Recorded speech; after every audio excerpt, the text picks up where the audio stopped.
This is Marianne Martindale of the Alliance for a Better Utah, and welcome to this week's edition of the Better Utah Beat. The news the last few weeks has been aflutter with talk of scandals. Benghazi, IRS, AP phone records. Republicans are mad, Democrats are mad, journalists, perhaps rightly so, are mad, but Republicans are especially angry, and the degree to which they will protest is reaching new heights. Benghazi has been called, quote, the most egregious cover-up in American history, unquote. But what about Nixon? Surely that was the most egregious cover-up in American history. Well, there's an answer to that, too, as Republicans have started to call the Benghazi attacks Obama's Watergate. And now Utah's own Congressman, Jason Chaffetz, has started trotting out the I word, impeachment. Chaffetz has been on a warpath ever since a fact-finding mission he took to Libya last October to investigate the attack on the U.S. Embassy in Benghazi, where 4 people were killed, including the U.S. ambassador. Much of the ongoing discussion around the scandal involves accusations about how much the White House knew, when they knew it, and based on that knowledge, what they decided to disclose. Despite overwhelming evidence that the White House operated in good faith based on the security information given to them by the CIA, Republicans are insisting some sort of cover-up was involved. In an article in the National Review, Chaffetz doesn't mince his words. Quote, "This is an administration embroiled in a scandal that they created.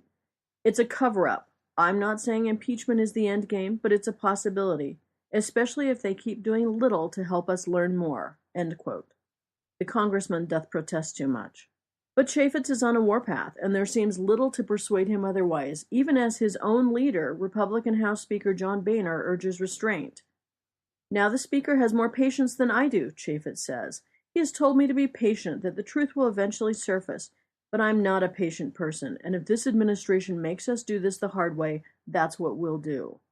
With so much bluster on the national stage by Republicans, you'd think there would be a little righteous indignation regarding scandals happening here at home, like the one Attorney General John Swallow currently finds himself in, perhaps.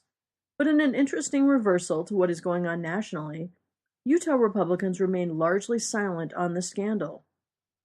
Nationally, scandalmongers are threatening to upset the capacity of our leaders to engage in the business of governing. But here in Utah, the possibility of an actual scandal has left our leaders unusually quiet on the issue. With the exception of a few of Utah's great statesmen, like former Senator Bob Bennett, who suggested in a recent column that at the very least Swallow should take an administrative leave of absence, Utah leadership remains silent on an issue that is shaping up to be a real credibility problem for Utah. What explains the difference? How's this for an interesting twist on an old thought experiment? If a scandal breaks in a room full of Utah Republicans and no Democrat is around to hear it, is it still a scandal? The point is this: corruption, unethical behavior, law-breaking, and law-bending are all wrong, no matter what your party affiliation or your position of authority may be. But the obvious witch hunt that is occurring on the Benghazi and IRS scandals versus the lack of any sort of comment on the Swallow scandal shows just how partisan scandal is in the United States. Would the same Republicans that are condemning Obama still be condemning him if Obama were a Republican? And if he were a Republican, would Democrats be the ones mounting the charge to impeach? This is Marianne Martindale with this week's edition of the Better Utah Beat. Have a great week, and remember, together we can make a better Utah. For more information, visit betterutah.org.